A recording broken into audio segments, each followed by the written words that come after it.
Iresaka toekarena sy lafiny teti-bola sy ara-bolany Madagasikara izay ihany isika noho ny fisian'ny fitantanam-bola sy ara-tantana vokatry ny fahamarinana toerany fiaraha-miasa teo amin'ny banky foiben'ny Madagasikara sy ny fanjakana dia nizotra araka ny tokony ho izy ny fitantanam-bola amin'ny ankapobeny teto amin'ny firenena raha nambara ny ministry ny vola sy ny teti-bola fantatra fa dia mbola manana tahirim-bola vahiny sy volamena tombanana eo amin'ny 2 miliara ariary eo i Madagasikara amin'izao fotoana izao. Nanao ny fanadihadiana Ravakarandriamanala eo amin'ny sariny Mamy Rasamuely.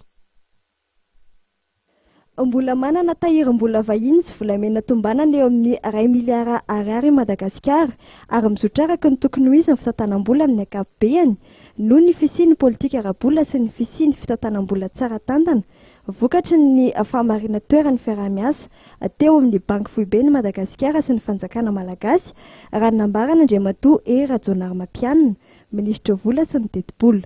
Fa misaraka ny ritota fa dia tahaka ny vary sy rano antsaha tsy mifanary an-tanàna tsy mifandao.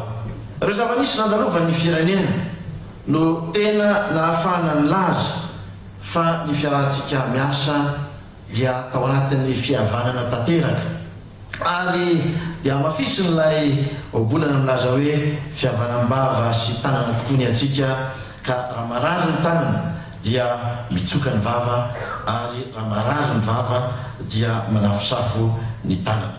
Tsy fitiavana tiandoka anareo sanatry ny vava ny fa dia porofo hita maso metiko misaotra anareo mpiara-miasa rehetra eto amin'ny banky foiben'ny Madagasikara amin'ny asa izay vitanareo. Matoa mbola afaka miaina ny vola ariary. Matoa raha ny euro anankiray mbola latsaky ny 3,000 ariary amin'izao fotoana izao.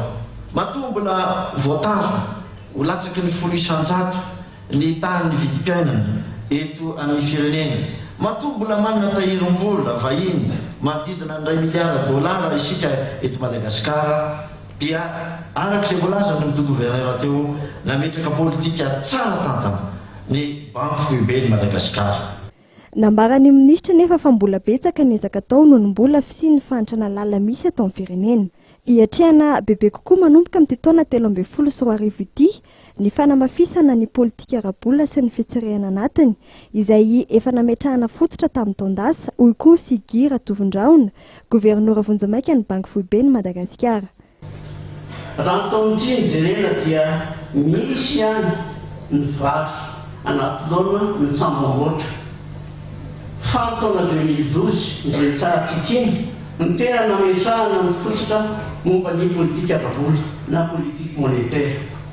Nametrahana fototra momba ny fitsirehana anatiny na contrôle interne.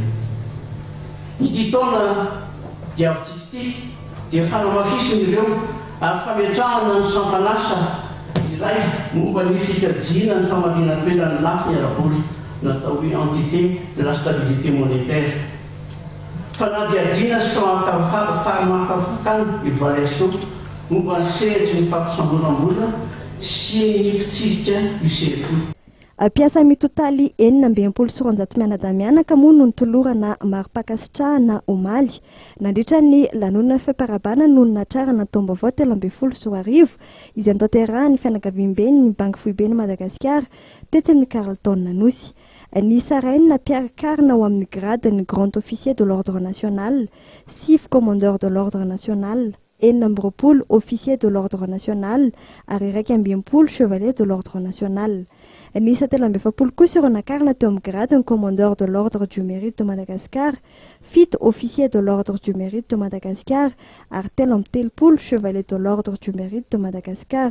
Faramoa dia ny totaly 920 ireo nitolorana medaly volafotsy varahana.